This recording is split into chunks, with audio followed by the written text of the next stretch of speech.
Hello, I'm Eldon Matlick, the professor of horn at the University of Oklahoma, and I'm going to be going over a clinic for the 2015-2016 Kansas All-State tryout music for honor bands. The first movement of the Richard Strauss Concerto is the audition music. And a lot of times there are misconceptions on how to play this. First of all, think of this as a three-part composition, these first 6 bars.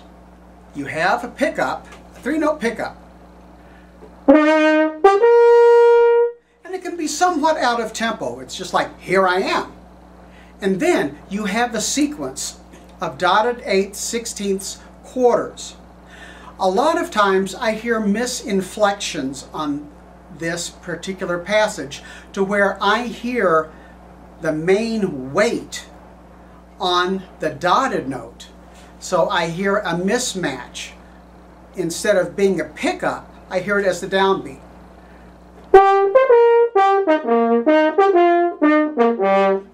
It's backwards. The dotted 8th and 16th should lead to the quarter note where you land on it.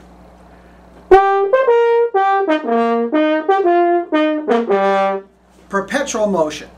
Also, what can be a nice gesture, because this is an unaccompanied little fanfare, you can make it interesting by each of those reoccurrences propel itself. Instead of bum ba-dum, bum ba-dum, bum ba-dum, bum ba-dee, bum ba-dum, bum ba-dum, bum ba-dum. You're establishing something, so let it propel itself.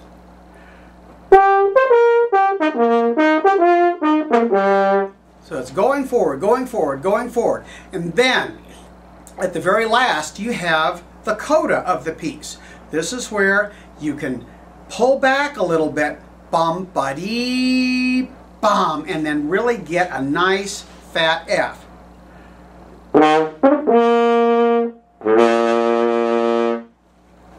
You can do it several ways. I personally prefer the F horn sound on that low F as opposed to the B flat.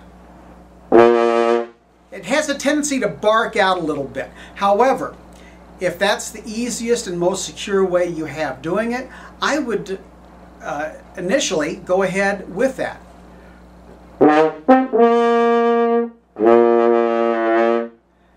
But it's a little raucous for me.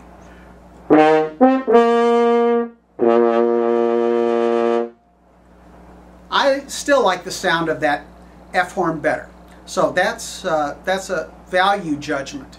So we have a little 3-part composition at the beginning. You have a 3-note pickup, a sequence of dotted 16ths quarters, and then you finally have the coda of a dotted 8/16 16th leading to 2 half notes, and I would broaden that back out again. So, to review.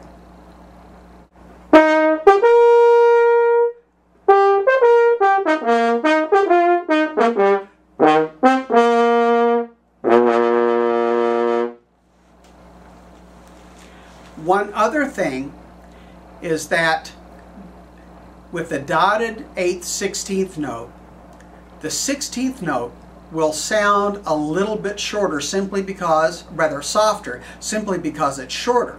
So what you have to do when you play this is to make sure that short note doesn't become buried.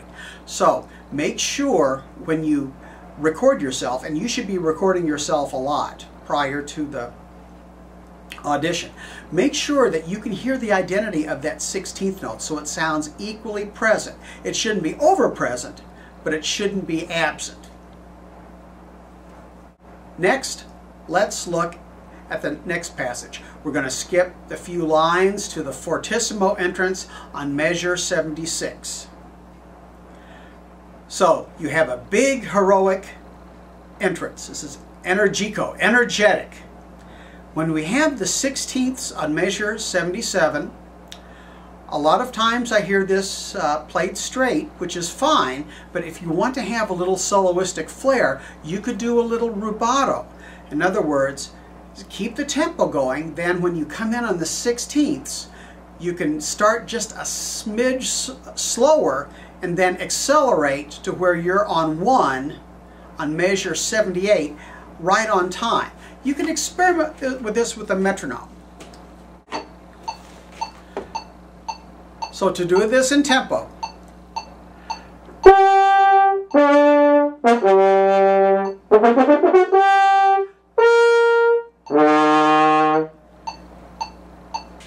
that was in tempo, that was fine.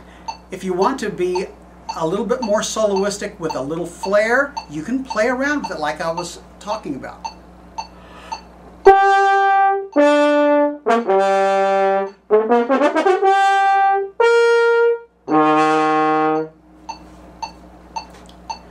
I don't know if any judge would really count off for that. Personally, I would like to hear something like that, especially if I know the person is a strong player and I'm really looking for a principal player, either in the orchestra or the band.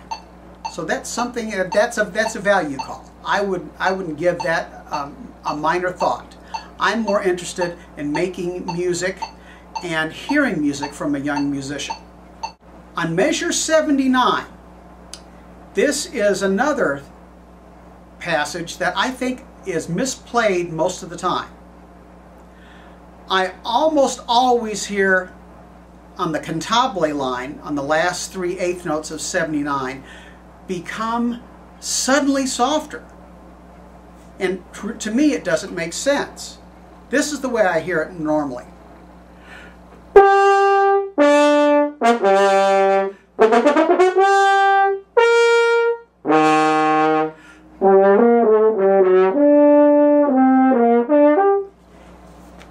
To me, people that play this, I think, miss the essence of this piece. Strauss is a very vocal composer, even though we think that he's mainly famous for his tone poems and his wonderful horn writing and his 2 horn concerti.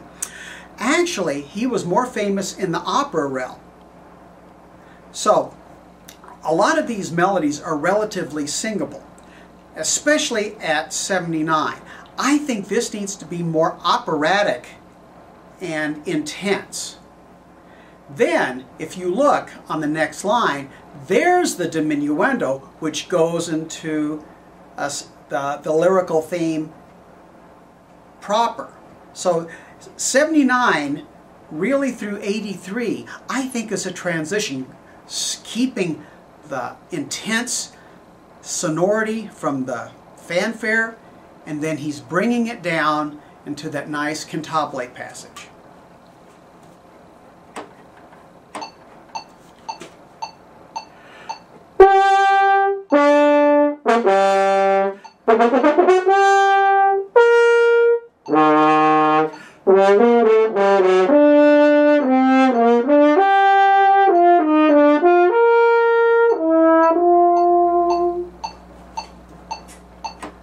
Another thing that I think is desirable is do a little bit more rubato getting into 80, because you have this very heavy lyrical passage. So I think you can pull and push a little bit within the confines of the tempo to make a very nice and dramatic statement. Let's do this again with the metronome so I can show you what I'm talking about.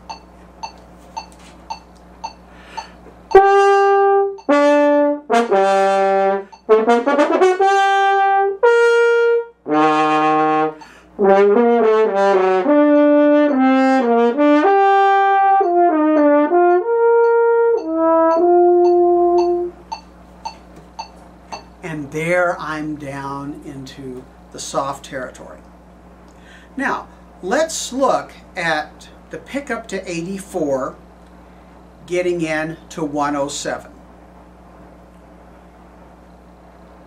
This nice lyrical melody is a wonderful thing to play. However, we have to watch out for a couple of acoustical considerations, because the middle C's, when I hear this, most often sound quite a bit softer than the notes that are in the staff.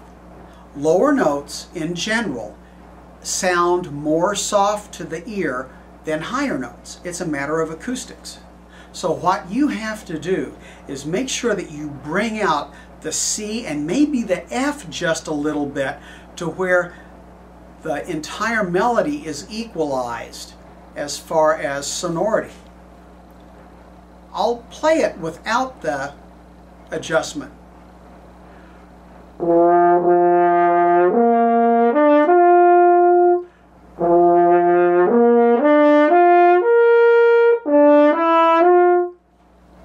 Now, I'll make the correction.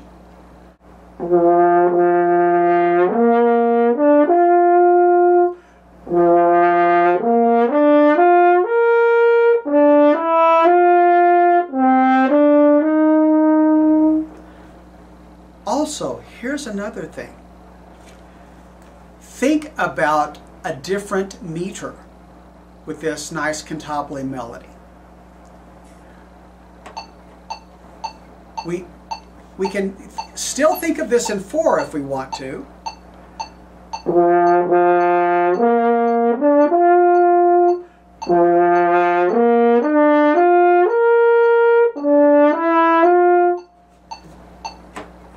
But when I work with students on this, and when I play this myself, I don't change the tempo, but I change the pulse. Instead of thinking about this in 4 time, 1, 2, 3, 4, I think of this in a broad 2. 1, 2, 2, 2, 1, and 2. And this makes it a little bit easier for us to really flow. Now let me make my correction on this.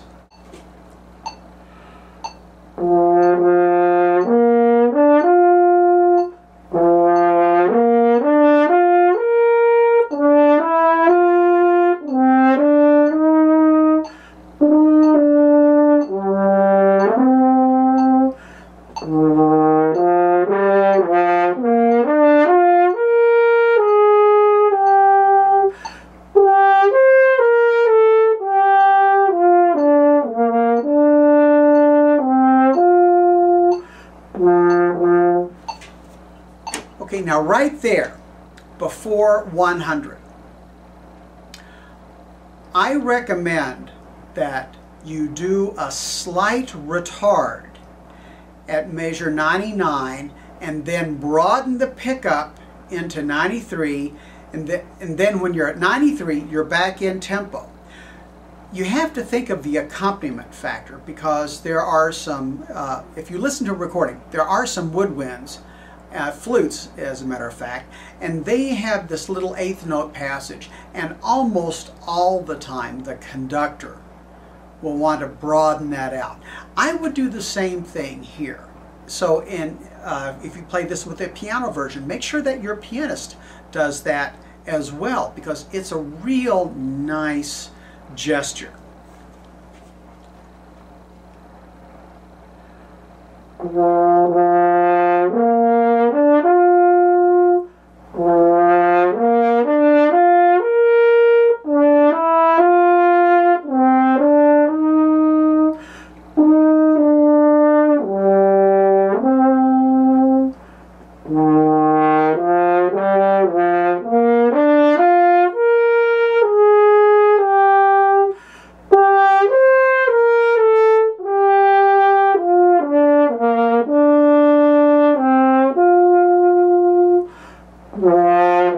And then you're back in tempo. There's another thing that I recommend. It's at the very beginning of measure 86. We have that flip up to the G. I like to hear a little stretch. Just a little moment of expression. Also, another thing to ponder are all these little commas. Are those breaths? Well, they could be, but they would be too choppy. In the original manuscript, basically what these are phrase marks. So you can take a breath, but you do have all these little ideas, and they need to be as little independent entities. But then at the same time, you need to think of the long term.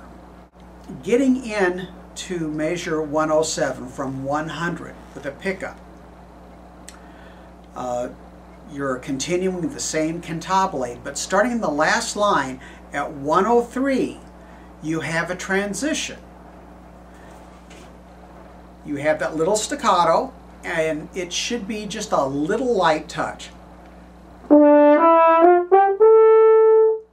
And then we have another 4-note sequence. Again, this is separated by those commas.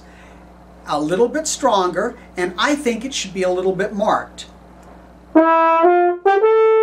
He's changing the mood, and then at 106, there's a little bit more, and it's a little razzle-dazzle moment.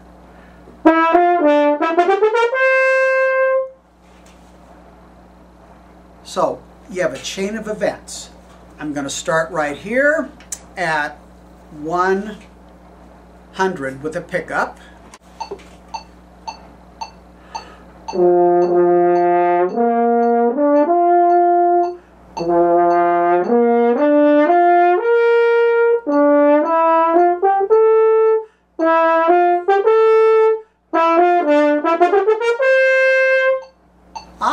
So there we have it. Then at 107, I would also put just the slightest bit of pullback on the upper E flat. Just a little stretch, and then at 108, you're back in tempo.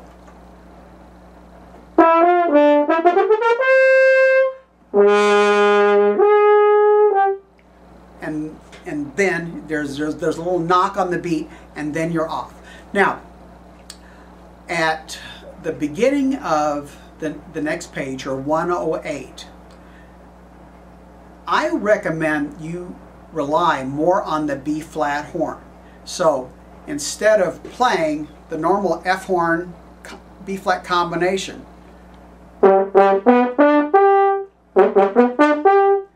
especially on that little triad, you could play it all B flat horn 1 and 2. Or you might experiment with third.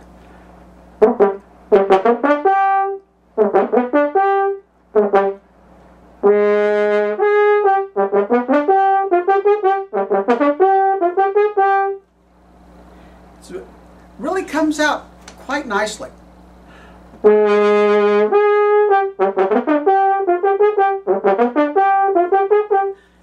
Acoustically, we have the same problem with those first 2 Ds. Ba ba ba ba be. You need to bring those out a little bit more so they are not ghosted. Then at 110, you have this little hiccup rhythm. Again, here's where I would stay more on the B flat horn.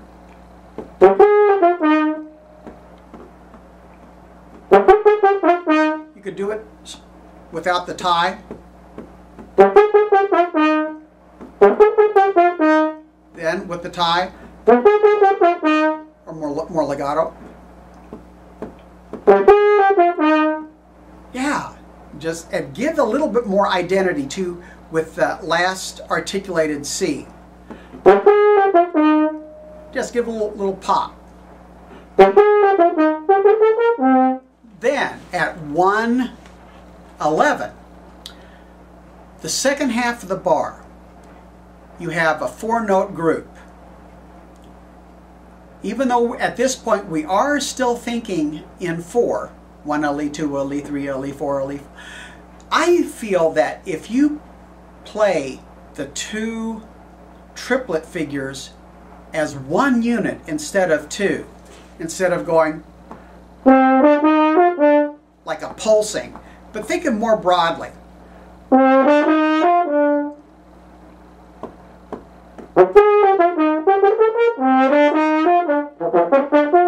And then at 112, rely a little bit more on B flat horn again.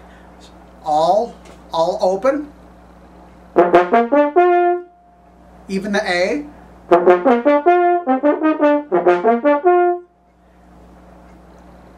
If you find that the second line or second space A is too flat, you could either do it 1 and 2, or you could do it third finger. Anytime you have 1 and 2 on the horn, whether it's on the F or the B flat side, you can always substitute third finger.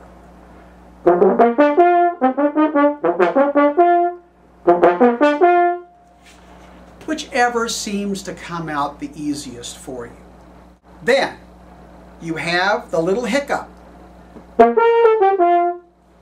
Again, stay on the B flat horn, nothing wrong with that. And then at 15, on the second beat, where we start going lower, give a little bit more energy so we don't lose intensity.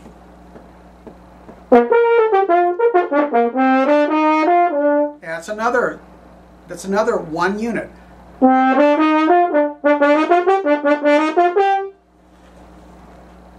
Then, at 19, this arpeggiated passage. I would again recommend that you consider B flat horn.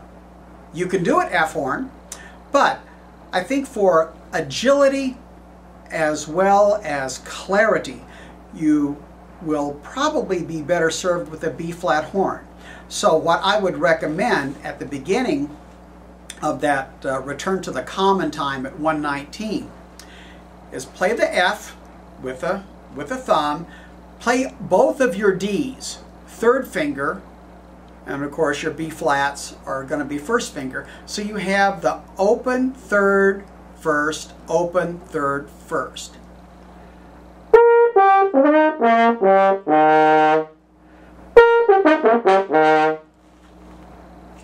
Makes it a lot easier. Then at 120, when we have the A flat above the staff, this is another special fingering that I would use. The second finger, upper A flat, instead of 2 and 3. Now, the downside of that fingering is that on a lot of horns, the upper A flat second valve has a tendency to be a little flat. However, in this instance, it's okay because this is the 7th of a diminished 7th chord, and that A flat needs to be low to fit into the harmony.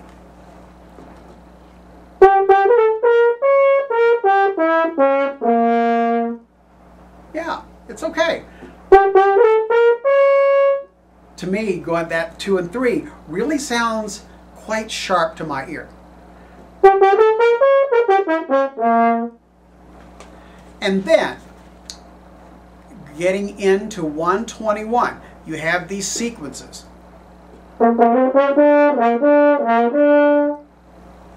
Go all the way to the downbeat of 3. Don't address just the beats. Ba ba da ba ba da dee da da. It sounds very amateurish. But instead, let each of those little triplet patterns lead to beat 3. And it does it again. And then finally, you're peaking on these Fs.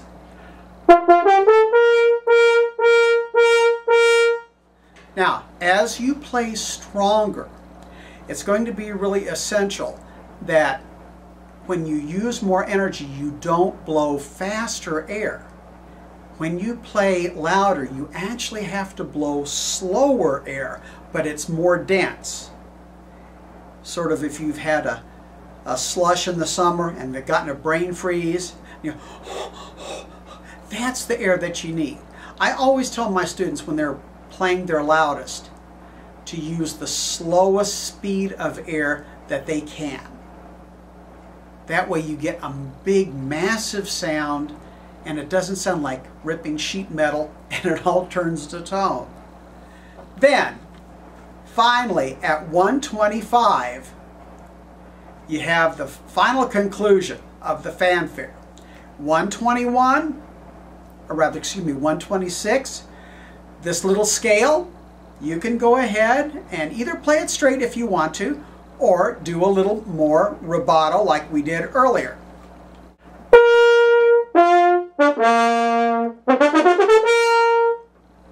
Yeah, doesn't have to be exactly even, as long as the spirit's there.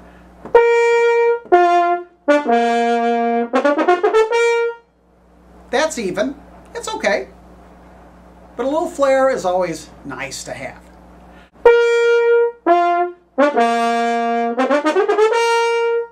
Yeah, okay, then we have the half notes.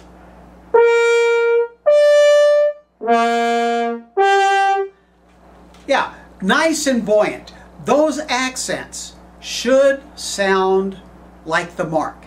Equal stress of tongue and air at the beginning, and then it comes back on itself to the printed dynamic. So when you have these traditional accents, be about a half a dynamic louder. So it gives you more of a buoyancy.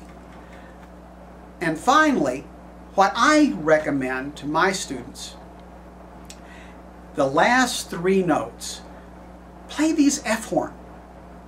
It gives you a little bit more fatness in the sonority rather than going all of a sudden to the B flat horn on the C. To me, it just sounds a little bit thin.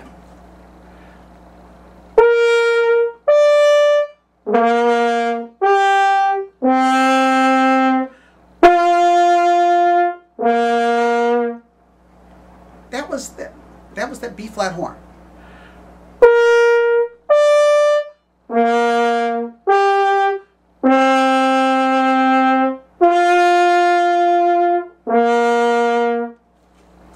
There's something about the F horn that I really like. This ends the clinic on the first movement of the Richard Strauss First Horn Concerto.